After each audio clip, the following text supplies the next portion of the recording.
try this again.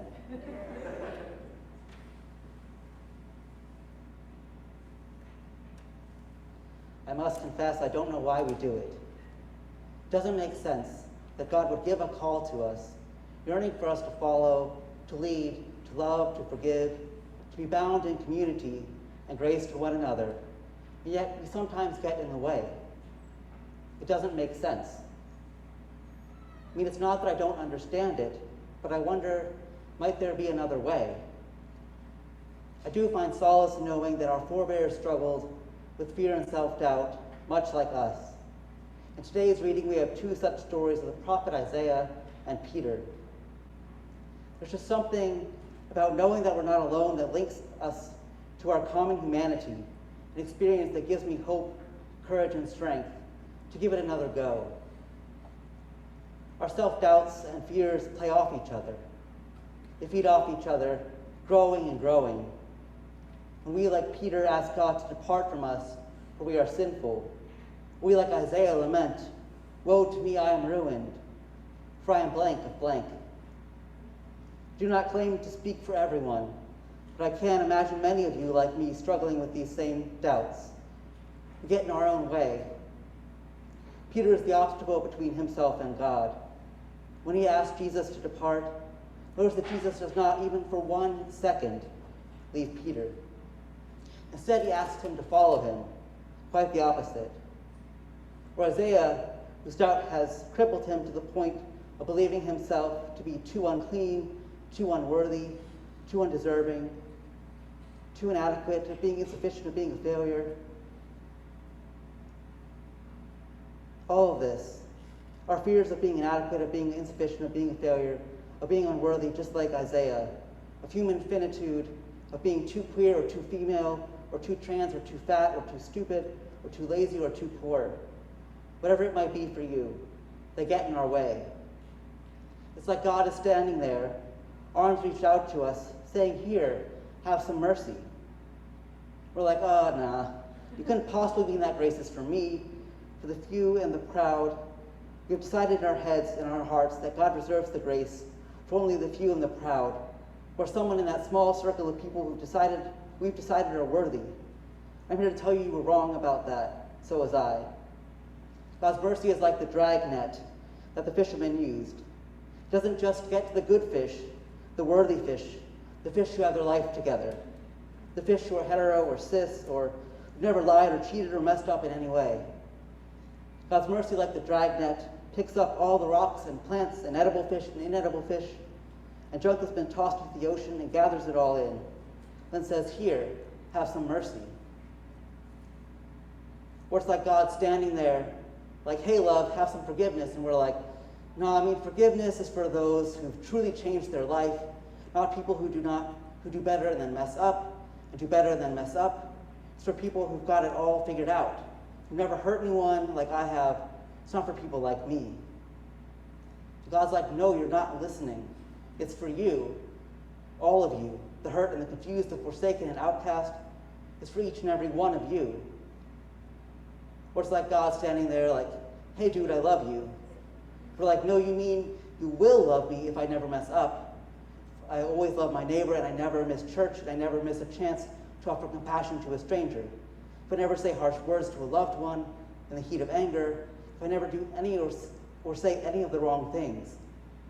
And God's like, "You're not getting it. I mean you. You, each and every one of you. I love you. It's a given. You are loved. Not that you need it, but you are loved. But I am also well pleased with you. You have my approval." So all the obstacles of God's call are often of our own making. Whether that call is to a new vocation, or to marriage, or to singlehood, or to honesty, or to sobriety, to opening up about our queerness, or to forgive someone who's hurt us, or to forgive, love, and love ourselves no matter what. Often the obstacles to God are internal, for Peter, for Isaiah, and for us. We come up with 1,000 excuses why God couldn't possibly meet us. All the while, God is seeking us out specifically because God sees our potential even when we cannot. God sees our goodness, and we are too overcome by our mistakes. God sees our worthiness. We are too fixated on the things for which we've decided that God crosses us off the list. God chooses us all. God calls us all, individually and as communities of faith. We wonder, what if we fail? What if we aren't enough? What if the church doors close on our way? What if we were gone and the community soon forgot about us? What if, what if, what if? What if we choose to see instead our sometimes imperfect, sometimes inadequate, sometimes insufficient, sometimes self-doubting, sometimes fearful selves as enough? The way that God sees us. The way that God saw Peter and Isaiah. What if instead of responding with all the reasons it couldn't possibly work, so we might as well not even try, because that's what self-doubt and fear leads us to do. We responded with mutual labor, like Peter and James and John, when their net was too full and their boat too heavy, worked together to haul in the load as a team. What if when we thought we were not enough to do something, we didn't hang our heads in shame, but rather in mutual labor, acknowledge that it's okay to not be able to go it alone. We were never meant to do so. What if instead of responding with all the reasons God couldn't possibly be calling us to make this change as a community, as a person, we got out of our own way and said, like Isaiah, "Here I am, Lord, send me. I may not have all the skills, I may not get things exactly right, but here I am. Send me to do your work in the world, and together we shall triumph." What if instead of trying to cram ourselves into the circle we believe God has created, a circle that encompasses what it means to be good and right and holy, but in the end simply excludes and causes pain and anguish to those who do not fit inside that circle no matter how much they try? What if instead we cast our nets wide, willy-nilly gathering up everyone and everything and calling it good as God did at the start of creation? What if instead of allowing our fears to stop us from making the changes we need, allowing our fears to stop us dead in our tracks, allowing our fears to ramp up our self-doubt, our self-hate, our disgust at our very own selves, we instead responded with the courage to say, "You know what? Yes, I am scared. Change is scary. The unknown is terrifying. Church might not look as I had imagined it would look. My life might not look as I imagined it would look. My dreams are not as I imagined them to be, and that's okay. We can be absolutely terrified and say, I'm going to do it anyways." What if instead of asking if we are enough, have enough, are worthy, are adequate, are sufficient, we instead ask, am I where God would have me be?